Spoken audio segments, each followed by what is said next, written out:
కొత్త రేషన్ కార్డులపైన రాష్ట్రం ప్రజల్ని చాలా తీవ్రమైన గందరగోళానికి నెట్టేసినట్టు. ఎందుకంటే అనేక రకాల కన్ఫ్యూజన్లు ఒక్కోసారి ఒక్కో రకమైన మాట మాట్లాడుతూ నిర్దిష్టమైనటువంటి ప్రణాళిక ఒక పక్క ప్లాన్ అమలు చేయకుండా ప్రజలైతే కన్ఫ్యూజ్ చేస్తుందనడంలో ఎటువంటి అతిశయోక్తి లేదు. ఎందుకంటే రాష్ట్ర ప్రభుత్వము ఏర్పాటైన నాటి నుంచి కూడా ప్రతి పథకానికి రేషన్ కార్డుని ముడిపెట్టి రేషన్ కార్డు ఉంటేనే ఈ పథకాలు వర్తిస్తాయని చాలా క్లియర్గా చెప్తున్నటువంటి పరిస్థితి చూస్తున్నాం. అయితే ఒకవైపు రేషన్ కార్డు ఉండాలని చెప్తున్నారు, కానీ రేషన్ కార్డు మాత్రం ఇంతవరకు ఇచ్చిన పాపాన పోలేదు. మరోవైపుగా రేషన్ కార్డు రేపిస్తాం, మాపిస్తాం, అప్లికేషన్లు పెట్టండి, ప్రజాపాలన, కులగణన, గ్రామ సభలు, ఇలా మీ సేవలు అంటూ కూడా మొన్నటికి మొన్న మరో మాట కాంగ్రెస్ పార్టీ ప్రభుత్వం చెప్పుకొచ్చింది. కానీ క్షేత్రస్థాయిలో ఇంప్లిమెంటేషన్ మాత్రం కొంత కన్ఫ్యూజన్ నెలకొంది.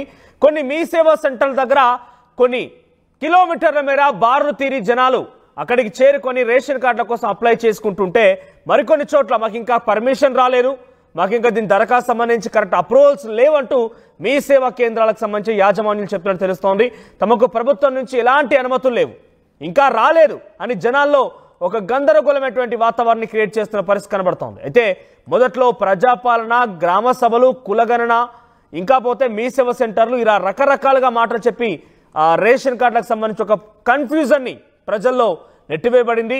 సో మొన్నటికి మొన్న ఫిబ్రవరి 7వ తేదీన ఒక పర్టికులర్ సర్క్యులర్ కూడా విడుదల చేసింది రాష్ట్ర ప్రభుత్వం. ఆ సర్క్యులర్ చూస్తుంటే కొత్త రేషన్ కార్డులతో పాటుగా ఇందిరమ్మ అభయహస్తం, ఇందిరమ్మ ఇళ్లకు సంబంధించి కూడా మళ్ళీ మీ సేవ సెంటర్లో దరఖాస్తు చేసుకోవాలని మళ్ళీ చెప్పుకొచ్చింది. మరి అంత మాత్రానికి గ్రామ సభలు పెట్టి వీళ్ళకి అర్హత సాధించింది, వీళ్ళ దగ్గర సర్వే చేస్తామని చెప్పడం దేనికి అనేది కూడా ఒక ఆందోళన, ఒక క్వశ్చన్ అయితే ప్రజల్లో నెలకొన్న పరిస్థితి.